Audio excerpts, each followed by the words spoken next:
Metapod podcast. I swear this is a weekly podcast that revolves around the evolving Pokemon trading card game meta. My name is Jake. I am one of the hosts. My other host over here, well, he's this way for those of you watching on YouTube and Spotify. Sean, how are you doing the last couple weeks, I should say? Oh, it's been so busy, Jake. It's been so busy. But yeah, that's why we didn't have a pod last week. I was just crazy busy. I worked on the weekend. I know you work on the weekend. You worked on the weekend? I know you work on the weekends as per normal because that's what sports do. But I worked on the weekend this weekend, which is not typical. So it's been busy, but we're past it now. Back on that groove, if you will. Back on track. Yeah.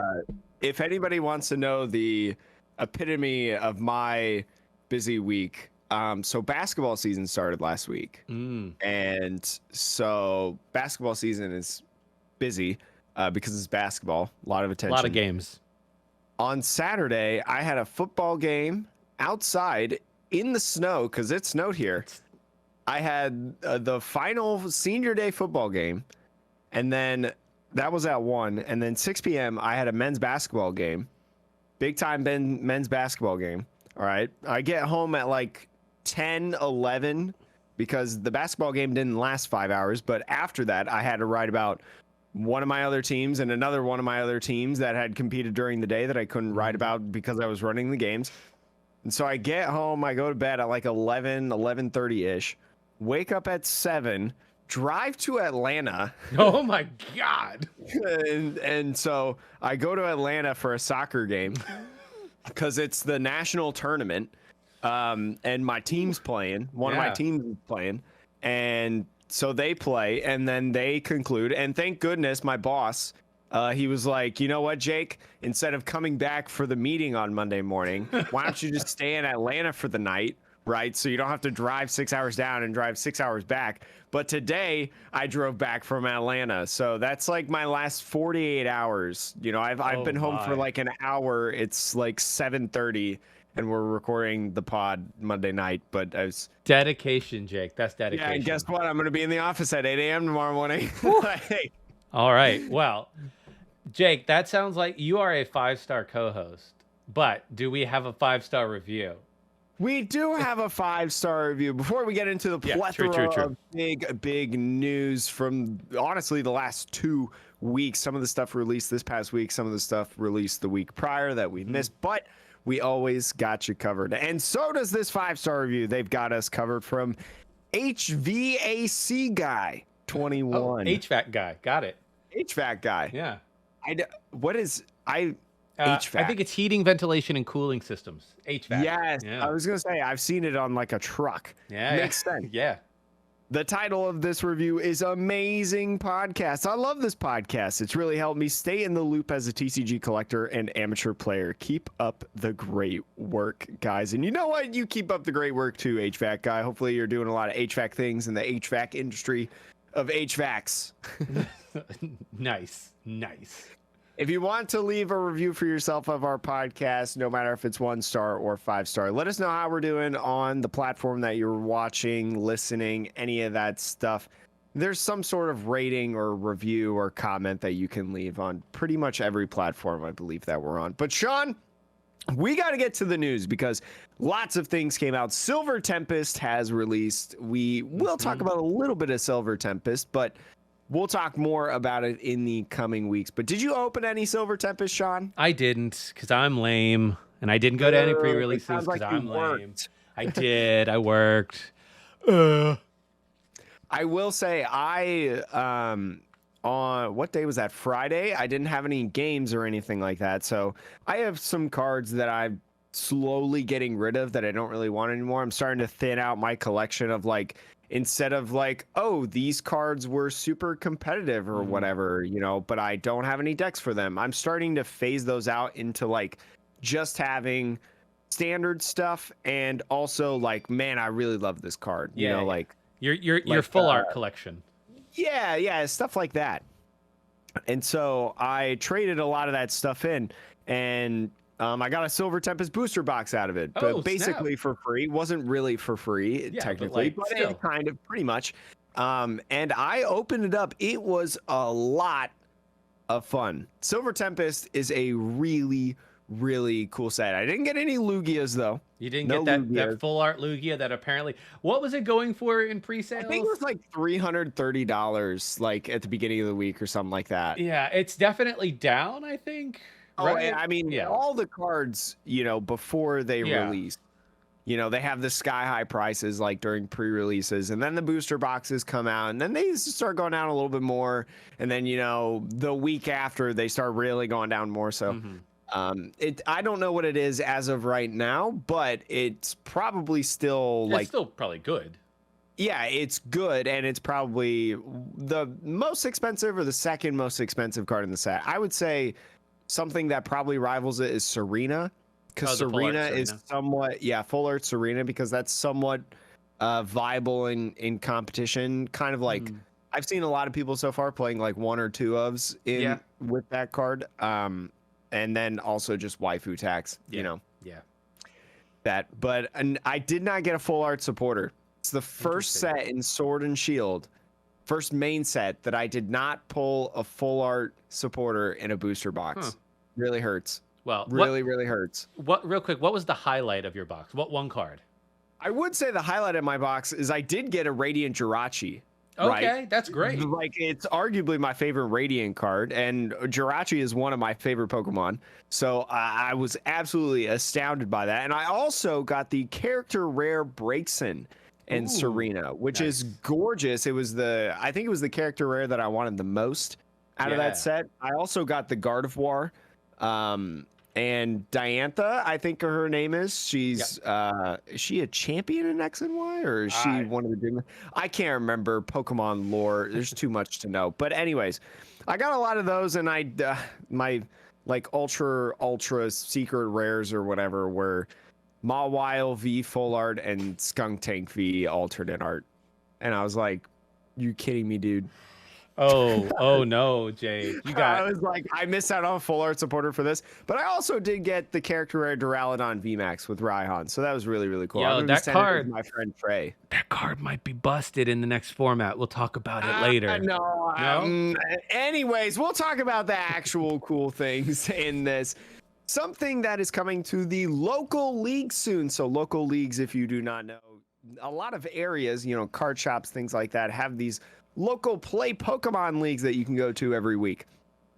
Pokemon has announced that there will be new prize packs that will replace stamped league promo cards. They've kind of done something like this in the past, where they're going to have a prize pack that will contain 6 cards from a pool of roughly 200 cards legal in standard format. So new prize packs will appear every so often, with new sets releasing and stuff like that. If you see the picture that we've got pulled up on PokeBeach, or Sean had up earlier, there's Pat to the Peak with a promo stamp on it, Scoop Up Net, Pikachu VMAX, Rayquaza VMAX, Charizard VMAX, and they got this cool little prize pack thing going on. So a lot of people are really excited about this. I think it's really, really cool because, it can give you like a variety, and especially with Play Pokemon promos, those have always been like good. Usually they've always been like meta type cards in some form or fashion. So like I remember not too long ago, well, this is probably like 2 years ago now or something like that, they put out at local, or not 2 years ago, I don't know when it was, but anyways, they had Cinderace, Inteleon, and Rillaboom promos that they would give you, and the Inteleon was the Shady Dealings Inteleon. So viable card, very, very good card. So very excited about this, Sean. Yeah, like it says 6 cards from a pool of 200, and they said I'm reading ahead a little bit, but like the idea is that every 6 months they're going to do a new series. And they did compare it to the old like Pop series packs, which in those, you'd get like, I think, 4 or 5 cards, something like that. And then there was like, the big one in the Pop series was like either like a Pikachu, or one of the Pop series had a Gold Star, Umbreon, or I believe in it. So yeah, I think you're right. So I think like that became the money card. Who knows what this will end up being, but I will be interested to see what the ratios are like of like, okay, if it's 200 cards, could you end up with like some crazy pack that's like 5, super rares or ultra rares or whatever, like 5 like V Maxes, or could you end up with a pack with like 5 trainers that are like kind of lame? Like, I don't know. Like, I'll be interested to see, but I love this idea, Jake. This is Like, awesome. I'm curious if it'll be like a regular pack, so you get like one super ultra rare, your Charizard VMAX or something like that. But then the other ones are like the Scoop Up Net, the Path to the Peak, the a Breaksin, the Breaksin from Silver Tempest, if they make that a promo card, and an Energy as well, because there will be both foil and non-foil basic energy cards, which I like the old kind of play Pokemon. I have like a couple play Pokemon foil energy cards. I think I have Fire specifically that I got for just attending a local league. The local person was like, here, have some promos, and I was like, whoa, cool, thanks. So these are really, really cool, and they're going to be starting in February, so that's when Prize Pack Series 1 will come out. And then PokeBeach also says, because it's wait, hold on. No, the first series I think will drop before that. Series 2 I think is it's already February. started. Yeah, Has first series already started? Yeah, because 6 months. Yeah. If series 2 starts in February, then the other one's probably already started. I don't know. I don't have a local league within like an hour and a half driving distance. I do wonder with this one, like it says prize pack, and I'm like, is the only person who wins a pack gonna be like? I guess it'll be up to the stores to distribute them, is my guess, but maybe it'll be like, So for people who don't know, who maybe haven't played since they used to do local leagues and challenges and things, for challenges especially, you wouldn't just get like everyone gets the same promo, but for challenges, there'd be a first place, second place, third place, and fourth place version of whatever the card was. And I wonder if instead of doing those individual printings, it'll be like, okay, we're going to give each store a certain number of these, and they can distribute them as like maybe first place gets like 4 of these packs, and second gets like 2, third and fourth get like 1. I don't know. I think, it'll be interesting. Like, let us know, like, if your store, like, if they don't have a clear thing, like what your store chooses to do. I would hope that the store, if it does it in that kind of style format, I would hope that they would give like a participation pack, because this effectively replaces participation promos. You'd be able to show up and you would get like I mentioned, the Cinderace, Rillaboom, and Inteleon. Like, you didn't have to win, you didn't have to play well, but if you showed up and you played with other people and stuff, you got the promos. So I like that. I think that's very inviting. I think that's super connecting to like everybody in the community, because we've all been to local leagues. Not everybody is good, right? Not everybody goes 4-0, every tournament. You have your people that are not as great at the game, that are just learning the game maybe, and that's okay. And so you want to promote and you want to prioritize that as well. So it's like, I hope it doesn't, I don't know. I like this. I love the pop prize packs, but this could go sour like real fast, in my opinion. Yeah. Like, you talked about the Gold Star Umbreon. Yeah. Like, and that was in an era. Gosh. That was in the era like before we are in today, like hyper collectors. Somebody did make a point in one of the comments of like, hey, just Pokemon's gonna have to keep an eye on stores that maybe try to sell these on the side. Not give all of their packs out to their players. So, if you know that your local game store, hopefully they're chill, hopefully they're cool, and they give these away like they're supposed to. But yeah, it can be a weird thing. You don't want these to turn into like the McDonald's promo packs where like people are just selling like case of Prize Pack Series 1 for like $1,000, bro. Yeah, that would just. But if you do want a deck and you want some really, really good cards, this hasn't been around in a while because there hasn't been a World Championship until this past one a couple months ago. Pokemon, usually TPCI in the past, after World Championships, will release like the top 4 decks, people that place in the top 4. They will release versions of their deck in these like sort of collection boxes. And they're not official cards. in these decks. They're cards with different backs on them. They're like World Championship logo specific backs, so you can't use them in like competitive play and stuff like that. But they're going to be releasing once again from the 2022 championships. Oh, sorry, 2022 championships. They'll hit store shelves on March 3rd. Sean, these are really cool in my opinion because when the pandemic hit, I started thinking about these decks a lot more, and they're not easy to find. Like, especially like prior to 2019. Yeah. These are really, really hard to get. So I'm super excited that these are coming back. And I hope that they're not super difficult.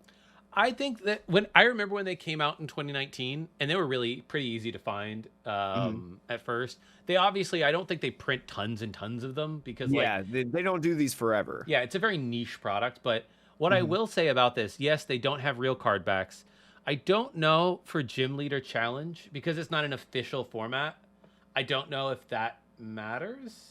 I do know that there are I'm pretty sure you can because I think in some of the older ones, Tropical Beach was a card in these World Championship decks. And I do know that you can play with World Championship Tropical Beaches, which are still I think they're still like $50-$60 if you try to buy them online as singles. That's silly. Tropical Beach, man.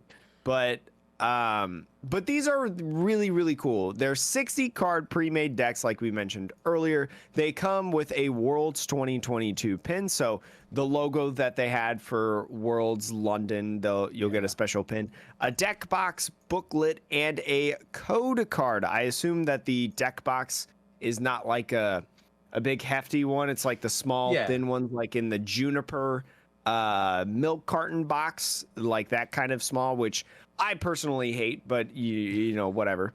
These are really, really cool in my opinion because these can help out a lot in learning how to play the game. So like if you've got new players, whether that's you or somebody at home, right? It takes a lot to be able to buy and build Henry Brand's 2019 World Championship deck, right? You gotta buy all the Mewtwo's, you got to buy all the trainers and stuff, which are expanded or whatever. Especially if Kayla, I'm going to botch this, Kayla Lenter, I'm sorry, it's the senior world champion. She's from Germany, I'm so sorry. But like there's Charizards in there, like Charizard cards. So that already is expensive in itself. And so getting this pre-made deck is really, really good because you can have like this cool consistent deck that you can play against other people and you can try your hand out, you know, like just like how Henry Brand did winning Worlds or Shintaro Ito getting second, things like that. So I think to that point, it's really good for teaching. This is great for like casual local play, you know, like your leagues. I don't think anybody's going to really care, to be honest. Nobody's going to look at your card. It leagues the back of your card if you're sleeved. Just don't bring it to challenges and cups and you'll be fine. But I think another cool thing about this that I've seen people on Twitter talk about is I know some players really like to keep championship decks from every year in order to like, hey, like let's relive like what that format was like 5-10 years ago. And they've been printing these for a number of years now. So it is cool. Like if you wanted to get started on building a collection of like, you know, old format stuff for like 5 years down the road, this is a really great, inexpensive product to be like, cool. Now I have my 2022, you know, World Championship deck, so I can replay the first place versus the second place in like 10 years. And those of the lore of the Metapod, those that know the extensive lore that is our channel, may remember that we had Lee Bui on the podcast a long time ago. And I believe we talked about retro formats with Lee and like playing and getting into it and things like that. So I'm pretty sure this was one of the things that was mentioned as well. So yeah, I mean, it's just a great thing to collect, a great thing to get into if you like playing the game, whether you're new or old, I would say. Jake, in terms of playing the game, this is me transitioning, Jake. I don't know, has this already launched? Because I will say this news article is from October 31st. We was gone. At the time of this recording, Pokemon TCG Live has not released yet, but in an open letter to the community, TPCI stated that, quote, roll out its limited beta worldwide by the end of the year. So Yep. that is going to be on a Tuesday, more than likely, because of all the release dates of the betas and stuff, you know, have all been on Tuesdays so far. So the release dates to expect maybe in the US, November 15th, which at the time of this recording is tomorrow, which is the day that a lot of people are probably listening to this, the day that this episode releases, the week after the 22nd, or the week after that, the 29th. And that's just in November. So we'll see. I don't know if it's released yet. You know, when you're listening to this, hopefully it has, maybe hopefully it hasn't. I was about to say, the one thing I will say is, like, I keep seeing on Twitter, I will say this, Twitter is an absolute disaster now sometimes. We won't get into that. But I still am on Twitter, and the Pokemon community is still there for now. And I do see people talking about how the meta on PTCGO and the meta on PTCG Live is vastly different because of a couple of things. One, the Lugia bugs. Yeah, like bugs, right? Like there's card bugs where they're banning certain cards until the bug gets fixed. And those cards are like meta relevant apparently. Yeah, remember fighting dojo was Yep. It was like at least a year, I think it was. Lucky Energy on PTCGO, yeah. Which is really good in Reggie. That's why I think Azul was very open about this after one of the recent regionals where he played Reggie and did really well. Is like one of the great things about that deck was that people didn't really know about Lucky Energy because it was bugged in PTCGO. Yeah. And then like in PTCG Live, you have your own bugs. They also give away, I think they're giving away Lugia V-Star decks now. Yeah, you can get like a full, I know like at a certain point you get a 2/2 or whatever. It's like tier 8 or whatever. But this was a while ago. I don't have it pulled up, so apologies. But somebody had added me on Twitter after I made that tweet and said that you can get a full 4/4 line of Lugia for free.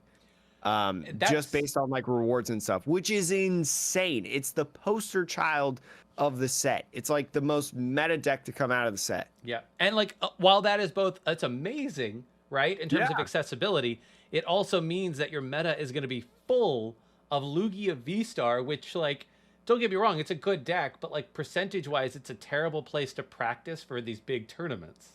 If you wanna play a deck that beats Lugia, PTCG Live is great because you can learn how to play it a lot. It's just, it's such a weird, I don't know. I'll be really interested to see, like, PTCG Live has the potential, because they give away certain cards and decks, to really affect metagames in ways that it's like, you will get a really incorrect view on what the best deck to play might be, simply because the numbers of people playing certain decks are going to be so skewed by what is being given away on the ladder or whatever every given month.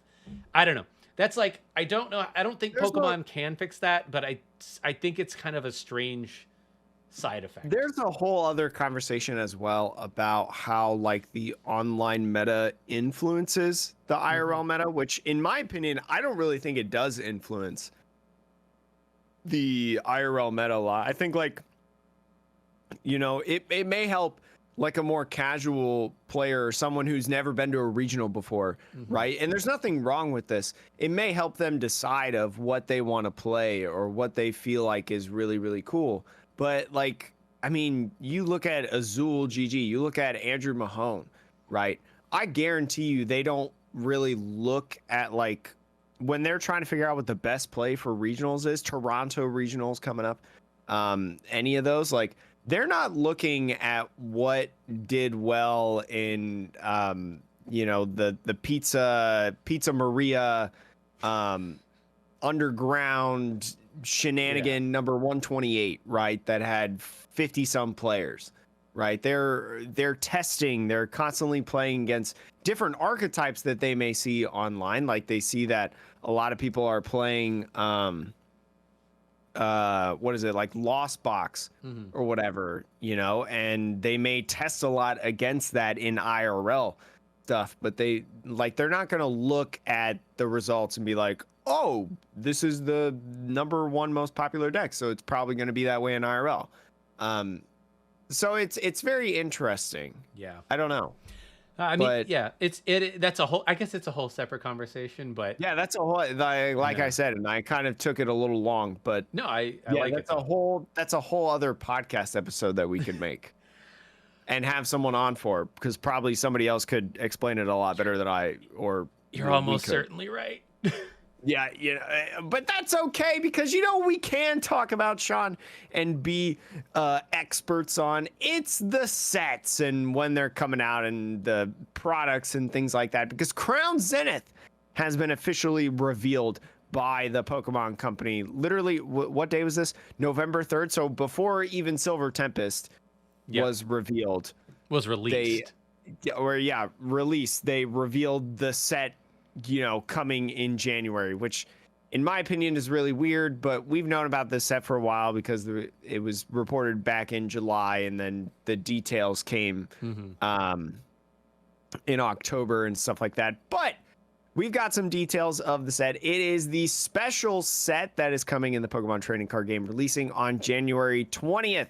It's a lot of alternate art reprints, a lot of them coming from Japan's V-Star Universe, which there's a lot of cards that have been being shown lately at V-Star Universe. Oh my God. That's hot. Deoxys V-Star looks so good.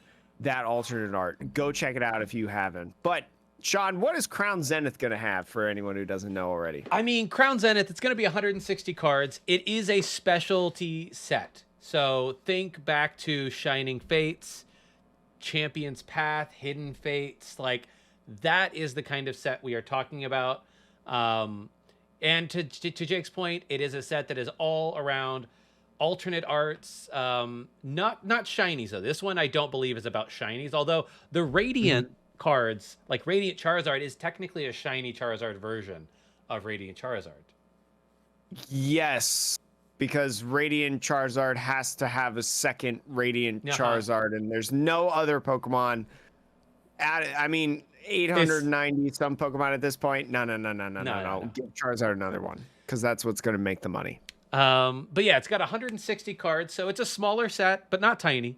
It says like a few new Radiant Pokemon. We got Charizard, as we said, Charjabug, but also Radiant Eternatus, which if you've seen some of the V-Star Universe leaks, should be a really interesting card for the meta. We won't. It should be. I just want to know who decided that Charjabug should get one. Not saying that Charjabug's a bad Pokemon, dude. But like, if you were to be like, hey, Jake, there's 3 Radiant cards in here. There's a Charizard, there's an Eternatus, and there's one more. Guess which one? I don't know if I ever would have thought Charjabug. Dude. Like, one thing doesn't belong with the other. Seriously. It is like somebody at the Pokemon Company at Game Freak is just sitting there with a Charjabug. They love, that's their favorite Pokemon, and like, I'm gonna make a Radiant Charjabug. And there's nothing wrong with that. I just want to iterate that there's nothing wrong with being a Charjabug stan. But like, it's weird. Who decided this?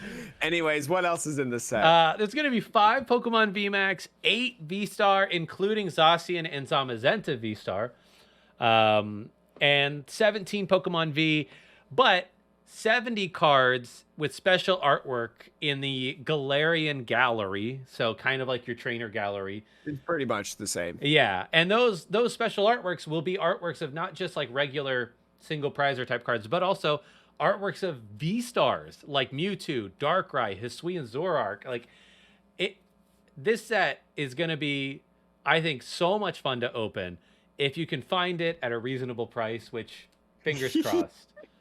Always the problem with these sets. The thing about it, though, is like, can it be better than like Hidden Fates and what is it, Shining Fates? It can be. It can be better than Champion's Path. Oh, and no, I don't think anybody is going to argue about that. Like, there's no doubt in my mind that it'll be better than Champion's Path. But like, I don't know, like there's something, maybe it's because I play the video games, Mm-hmm. right? Finding shiny Pokemon is like extremely exciting and really, really cool. And I guess like, they do have a trainer gallery, type thing, the Galarian gallery. So that's, I mean, I've enjoyed the sets like opening Silver Tempest, opening the Arceus set. God, I already forget what it's called. The last couple sets, Lost Origin as Yeah. well, that have these trainer galleries that you get, 14 to 20 hits Yeah. or whatever, after counting the trainer gallery cards that you get extra in it. So it's like, I'm really curious to see how this special set is going to go, because it's the first special set in a while, I would say super special set, that doesn't have like specifically shiny Pokemon, in several packs. I mean, for me, I personally maybe prefer this over the shiny, and this is my rationale. Shiny Pokemon are super cool, and they'll always be around in a card form, in different sets. But Well, they're Radiants right now, so maybe sure, that's why they don't do it. but I'm also in the camp of the custom artwork that is done for the gallery type cards. There's more effort that goes into it. The cards are more unique looking, I feel. Like if you actually look at Shining Fates and Hidden Fates as like sets that were, I believe, a year and a half or 2 years apart, something like that, like a decent amount of time. But you look at the shinies from each set, and they're really not that different in card design. Yeah, like I think like Ditto VMAX, for example, it is the same kind of art as the shiny Ditto VMAX. The regular Yep. and the shiny are pretty much the same. They're just, one is a different color and basically has no background, Yeah. So it's interesting in that perspective. I do agree though that getting an alternate art, except Skunk Tank, Well, yeah. the like Yeah. alternate arts are really, really cool to get. And I think that's for this one, like, because the alternates, each card is going to have so much more character to it. When you pull the alternates, that I don't know. I think people may actually find this approach to be long term more entertaining to open than the shiny set. But look, if shinies are your thing for whatever reason, like I get it. Like it's cool to have like, oh, this is the rarest form of these Pokemon that you could ever get, and I'm pulling them as a card. Like, yeah, totally an experience. But for me, from an art perspective, I'm a Crown Zenith fan. I think it kind of fits the last year though, because like Crown Zenith is going to be like the finale of Sword and Shield, right? Yep. Before we move into the Scarlet and Violet sets. So it's like, since Shining Fate's released, what's kind of been the theme of a lot of sets? And it's been the trainer galleries. Yeah. It's been these beautiful, gorgeous alternate arts. So to have a set that is a special set that kind of embodies that, I'm starting, as we're having more conversation and more discussion, I'm starting to jump more on the Crown Zenith bandwagon with you. And especially after seeing some of those V-Star Universe leaks. God, I will not stop thinking about that Deoxys V-Star alternate art. I will buy that card as a single if I don't get it. But Sean, what are some of the products that you're going to be able to get some of these packs from? I mean, the products are all like, if you've collected Pokemon and opened these types of products for the last couple of years, they'll be pretty familiar. You've got your Elite Trainer box. So important to note, all of these special sets, they don't ever exist thus far as a booster box. They only ever come in like these specialty products because you can charge more for these products. So, yeah, and they will. Yeah. So you're going to get your Elite Trainer box, which is always, in my opinion, those are always like the pinnacle of the form factor. It's 10 packs compared to the usual 8. And in the last couple sets, they've had a promo in the box. So this one's got a Lucario V-Star alternate art. Oh, promo. I've seen that. Yeah. So yeah, this will be 10 packs. There is a Pokemon Center version that I think already went on sale at one point. Pre-sale. Yeah. But there's a Pokemon Center version and a not, but outside of that though, you have got like collection boxes, right? You've got a Regidrago V collection box that has special art. You've got a Regieleki. You're going to have a Zacian and a Zamazenta with like special arts for each of those. There's a Pikachu VMAX box. a V-Union box apparently with Morpeko, which is kind of weird. And it's got a playmat in it. Oh, that's the cool. Morpeko playmat, which I think is gorgeous, and I absolutely want it. So you're gonna get all those. Those are nice. Some of them I think are gonna come with pins as well. So you can kind of pick and choose, like, do I want the one with the pin and more packs, or the one with a couple fewer packs? Then you've got some ones that are more pin pack focused. So like Rillaboom, Cinderace, and Inteleon to sort of, finish out the Sword and Shield era, basically. And then you're going to finally end up with some of these mini tins. They always do like 4 or 5 different mini tins. Yeah. Going on to the mini tins, I was saying Crown Zenith is the theme. I really like that because for our audio only listeners, you can't actually see the mini tins. Yeah. These mini tins, usually they just have Pokemon on it, but these have correlating trainers on it. So there's a Leon and Charizard on one tin, Marnie, Morpeko, Sonia, Yamper. I forgot that Pokemon's name. You got Bead, Hatena, and then Hop and Wooloo on these tins. And so it's really nice. Again, the theme of it all has been like the trainer gallery stuff, the character rares, and how this kind of plays into that theme as well. And Jake, for the viewers, the people watching out there, we are showing some of the art cards that are likely to be in the set. Now, the one card I don't think will be in the set, and that is in the page that we're looking at now, is there's that Charizard V-Star, but that was in the Charizard Premium Collection, so I doubt very much that will be in the set. Okay. They typically don't release a promo as a set card later in the same form, so, but like the Mewtwo V-Star looks gorgeous. The Zoroark, the Darkrai looks really, what is this? That's Samurai? That's a Samurai. Yeah. Darkrai. Sorry, it was Someone needs to review I his saw Pokédex. a Darkness Pokemon, and but like Altaria is gorgeous. The Manaphy is super cute. I would say that Diancie card. Oh yeah. Actually goes insane. Haruko I always say this last name wrong. Kikawa, I believe, absolutely did nuts on this card. It's so pretty, and hopefully it's cheap too, because it's not like competitive or anything like that. Yeah.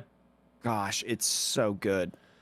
The one thing I'll say, because that's basically it in terms of the information. There have been some more like details dropped here and there since this, but this is like a nice wrap up article from Poke Beach. But the one thing I will say, Jake, with this Crown Zenith set sort of being a sign off to the Sword and Shield era, I personally think, especially the year 2022, I think if you were gonna say like what products of the last 3 or so years should I focus on collecting, I actually think that this year's suite of products is going to be really great for collectors long term, because of that trainer gallery, because of honestly how pretty some of the V-Stars are. Like the whole V-Star thing, they're cool cards.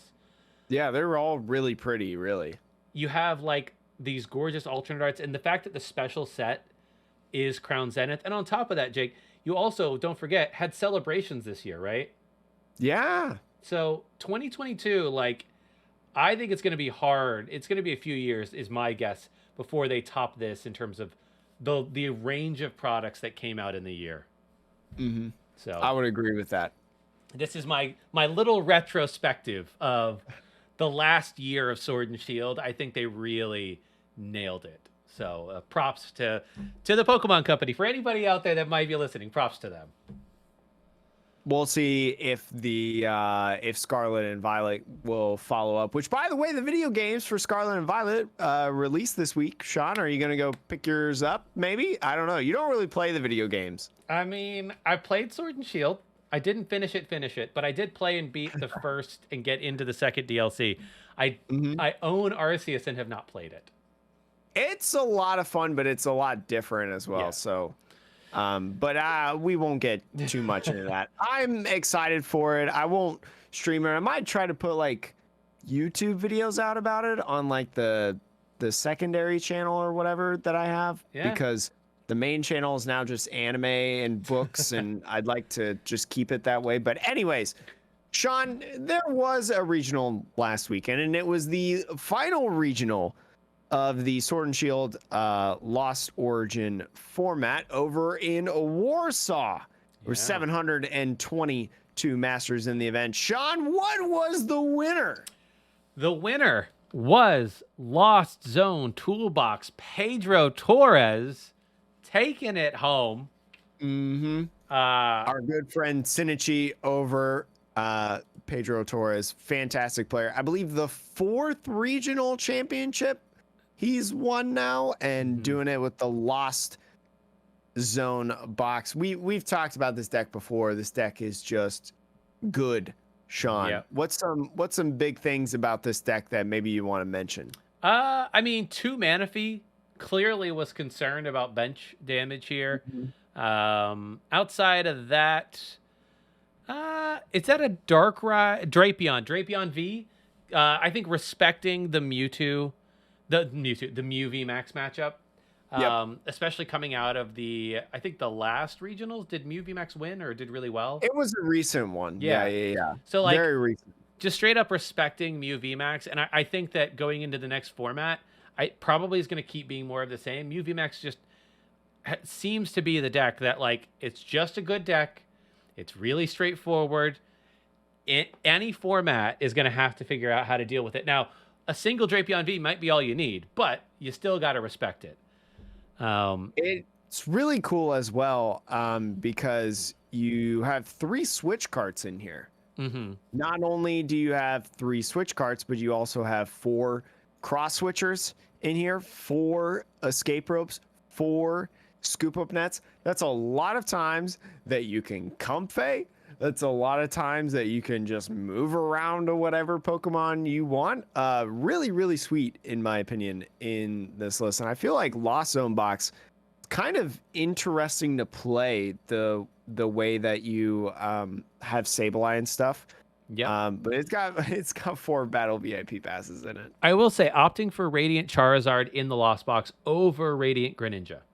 Important to note. Important to note there. So I feel like it's pretty good considering that you can, I mean, because it's very easy to get like turn 1 Kramer and attacks off, right? Yeah. Especially when you're this aggressive on switches and like resets of your Pokemon. And so continuously doing that, you can Sableye pretty easily, right? Within a couple turns. And therefore, you're just setting up all this damage, and then Radiant Charizard can just clean up. Like, absolutely just dominate. You've got a couple Claras in this list to be able to just chain those Charizards. You got Magma Basin as well, so you can do Charizard a turn earlier with 2 energies. Remember, because every prize your opponent has taken, Radiant Charizard's attack is 1 colorless less. So you can get it out a lot earlier to do that big damage and clean sweep. Yeah. Very, very cool. Yes, indeed. There were some other decks though, Sean, in here. We have to point out Alex Schmansky. I will say I believe I saw a stat that he has gotten, was it top 8 or something like that, like without, or top 4 without winning a regional 10 times now. It's a PokeStats thing. I'll pull it up here in a second, but tell me real quick what deck Alex played. He played Giratina V-Star, so like another Lost Zone oriented deck. And what he, I believe, said about the deck, the fact that he got second, but was like, this deck is incredibly difficult to pilot, and I would believe that, because where Lost Box might be forgiving in that it's primarily a single prize deck, the Giratina deck is not nearly that forgiving, right? Like, you're going to give up more prizes, so you have to take your prizes more quickly, be efficient about that, and every decision you make, because you're also relying on that Mirage Gate, so that it's the Mirage Gate version of Giratina, not the Arceus version. Yeah, you have to know, what am I ditching? What am I keeping? How do I manage my energy resources? It's it definitely is a tough deck to pilot, but you know, he obviously did a very, very good job, and it's just so close to that win. So close. Alex Szymanski, according to PokeStats, per Rahul Reddy and Tate Weitzel, there are 5 North American players with 6 or more regional top 8 appearances without a win. Alex Szymanski is number 1 out of 5 of those players, and he has 10 after this regional. 10 double digits. I believe, you know what? The first time he gets a big dub, you know what it's going to be? It's going to be that world championship. It's going to be that world. It's all building up. The anime arc is here, Jake. It's so ready.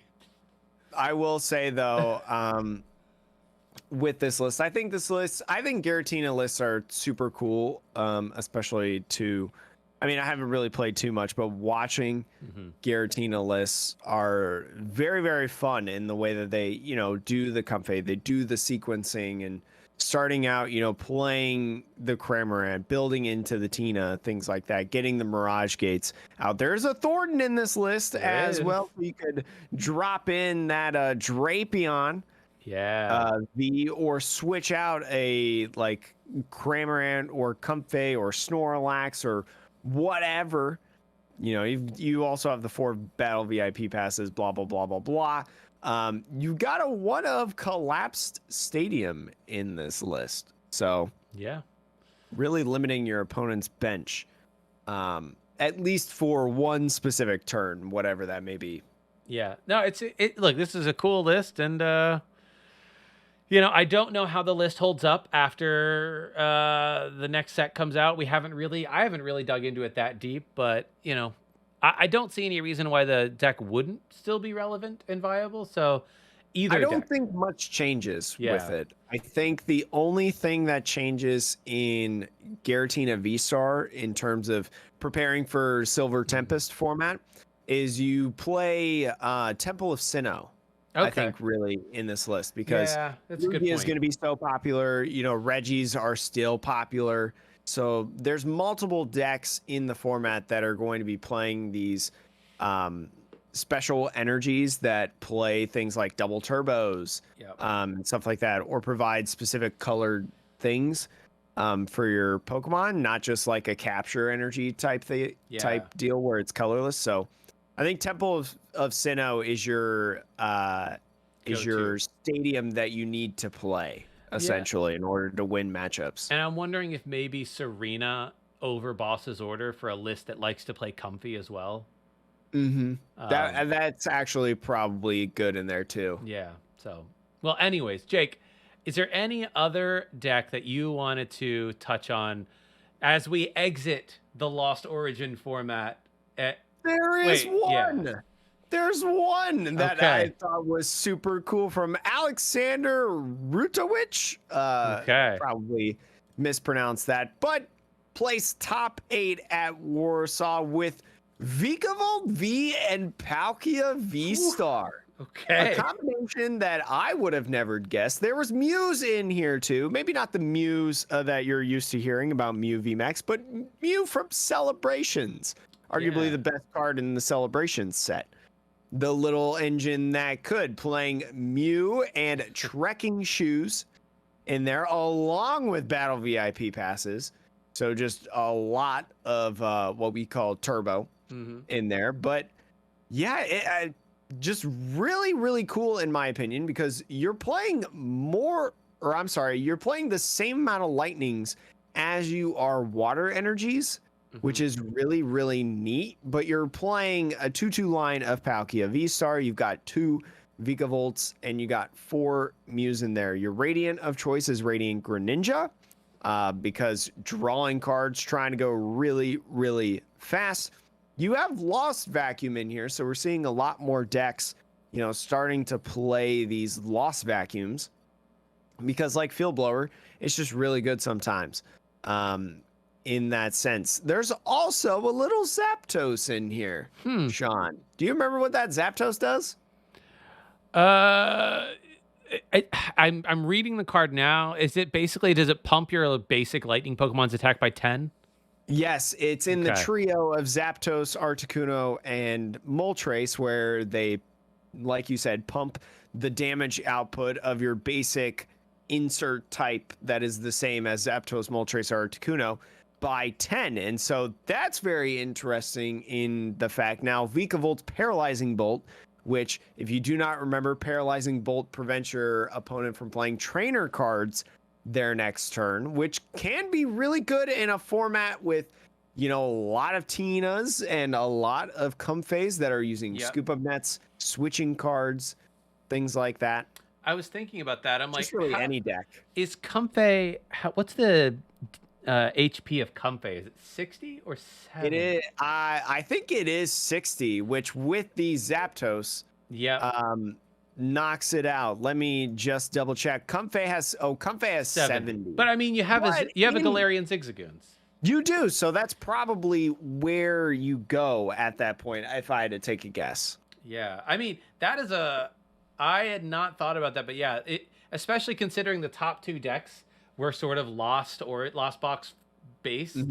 Like, that is really interesting to say, hey, I'm going to make it really difficult for you to play all those item cards in those lost boxes, all the switching cards and whatever. And I'm just going to slowly hit you for damage, 50, 60 damage, ping with Zigzagoon, and we just win because you run out of ways to get Pokemon onto the field and you just lose. Plus, with Palkia, right? Palkia is another popular deck. I mean, it got top 8 here in this, and that doesn't even start to think about how Origin Form Palkia got 4th place in this tournament, and Kyurem VMAX Origin Form Palkia got 3rd place as well. So half of the top 4 was Palkia type lists. So having that Vikavolt in there also hits for weakness on those Palkias, right? The Zapdos puts it at 60 base, or 260, which with weakness is 120. That doesn't even include the Choice Belt in there. That doesn't include the Galarian Zigzagoon. So you're hitting that one time with that, and then you're finishing it off maybe with the second attack, or maybe if you've got the Choice Belt, I think you're two-shotting a Palkia V-Star, right? Because it would be 120. It would be 60 without the Zigzagoon. It would be, I mean, you would just you two-shot it for sure. Yeah, so it's definitely a cool deck. I wonder, like I said, I don't know the next format that well, but I wonder if we'll see more Vikavolt with the Regieleki, or it'll be interesting. A lot of people, I know Azul put out a video, so if you want a list to start out of Regieleki, Vikavolt, I think he put out a list, but I think this would be very, very interesting to look into in terms of the Silver Tempest format, because Lugia has that lightning weakness as well, and that's going to be a popular deck. So who knows? Maybe Vikavolt can really make some noise. Yeah, sleeper pick. So that's why I also like closed deck list formats, right? Because you get, I mean, we've talked about this before, like the differences.